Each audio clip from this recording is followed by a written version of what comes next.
You're very concerned about your carbon footprint. There's a very fast solution to that. So, and I think it's disingenuous to, well, it's the other people, or maybe it's the people who haven't been born yet. So I'm personally responsible for the global carbon footprint? Okay. Well, what overpopulation has done is got to the same Who says we have overpopulation?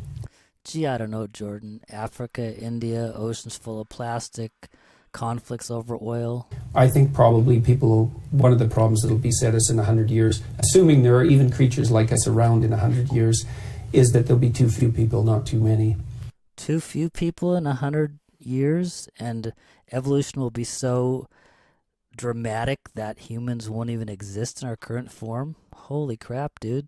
The things that predict success in the workplace are intelligence and conscientiousness. Agreeableness negatively predicts success in the workplace. Really? Like, if I'm disagreeable at my job, I'll get promoted? Wow.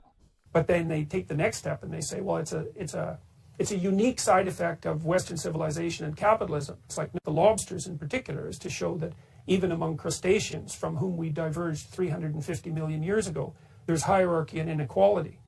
Hey, glad you read that lobster paper, but unique side effect of capitalism? Even third graders know chickens have a pecking order. But you're saying the whole left doesn't know that? It's inevitable that there will be continuity in the way that animals and human beings organize their structures. It's absolutely inevitable. And there is 1/3 of a billion years of evolutionary history behind that. 1/3 of a billion years of evolutionary history. I'm pretty sure second graders know they organize their structures. I mean, like tying their shoes. But thanks for that insight.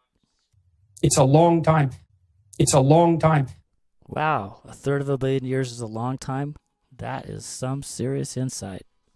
Life is difficult, and bad things happen to people, no matter how well prepared they are. And bad things happen, and 1/3 of a billion years is a long time. Is this the kind of astounding stuff you teach your university students? You need a point. You need an aim. You need a precise aim. You need an aim that's of sufficient nobility. I can't think of any other word. Sufficient nobility to justify your miserable existence even to yourself. And you need to develop that aim. Hey, thanks for telling me I need an aim in life, and I need to develop that aim. That's great. Providing him with money was not going to fix that. And What is going to fix that? Trust me, Peterson rants on about aims and goals and cigarette butts in response to the question of what is going to fix that.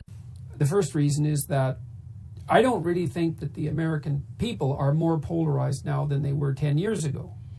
Okay, so we're not more polarized. America's very more upset than I've seen it. People are more upset in the United States than I've seen. Certainly, I lived there for 6 years in the 90s. People are more upset now than they were then. Wait, didn't you just say we weren't more polarized? The tension is palpable. Hoping for is a return to normative incompetence among politicians. That would be really nice. Okay, you want incompetent politicians. There's a kind of normative foolishness that would be a real relief in my estimation. So you want incompetent and foolish politicians. Okay. Normally incompetent for the next 4 years. That would be just exactly what we need.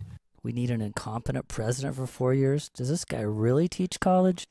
He claims that universities are causing more harm than good. Maybe he's the one. And the postmodernists and the neo-Marxists are radical social constructionists because they wouldn't believe that human beings are infinitely malleable. They wouldn't believe that human beings are infinitely malleable. Sounds like a double negative. Does that mean they would believe that human beings aren't malleable? And who is he talking about? He's generalizing some group. Identity politics, ideologue, what he calls pathological, he does himself here. Hypocrite. We're discussing human beings' level of being malleable. I'm not sure why that's a useful conversation. And that generally the way they avoid them is by adopting pseudo-moralistic stances on large-scale social issues so that they look good to their friends and their neighbors. Pseudo-moralistic stances on large-scale issues so they look good to their friends and neighbors. Sounds like Jordan Peterson just perfectly described himself.